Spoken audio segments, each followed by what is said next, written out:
sahog. Lalagay rin ang ng toyo para po lumasa.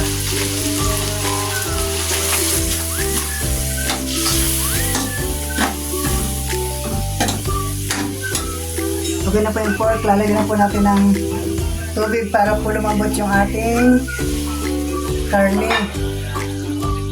Ayan, tutubigan na po natin. Paglalamputin muna po natin yung ating karne. Ito po yung ating lulutuin ng pansit bihon. Lalagyan po natin ng pansit canton. Ang tawag po nito ay bami. Yan, hintayin po natin na lumambot yung ating karne. Maya po, mga 5 minutes po, malambot na yan. Ayan po, okay na po yung ating baboy. Malambot na po yung ating pork. Lagyan na po natin itong ating mga ricado. Lagyan po natin ng bell pepper, pampasarap po yan. Bell pepper. Tapos ito pong carrots.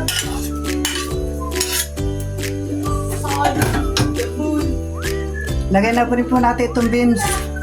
Palambutin po natin muna ng kaunti. At isunod na po natin yung ating cabbage.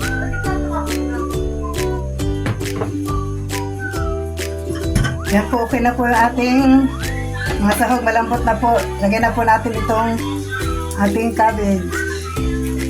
Yan po.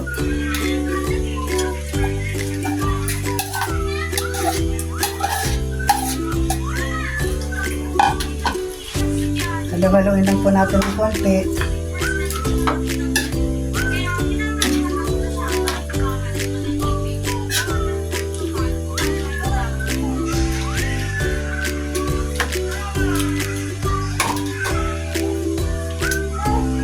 Lagyan na po natin ito ng black pepper. Siyempre po hindi mawawala ang ating magic sarap.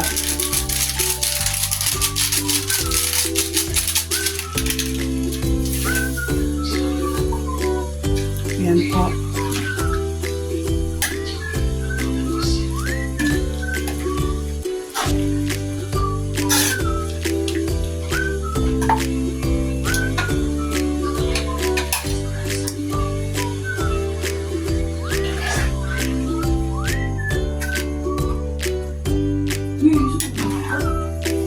Yan, ito na po yung ating bihon.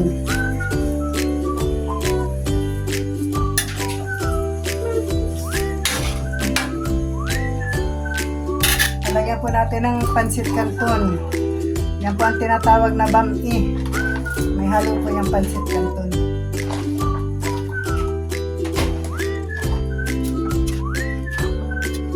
Ano na po natin?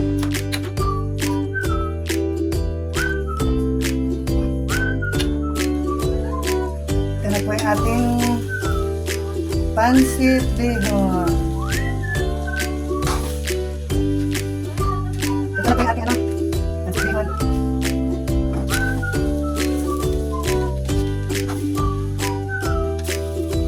Okay na po.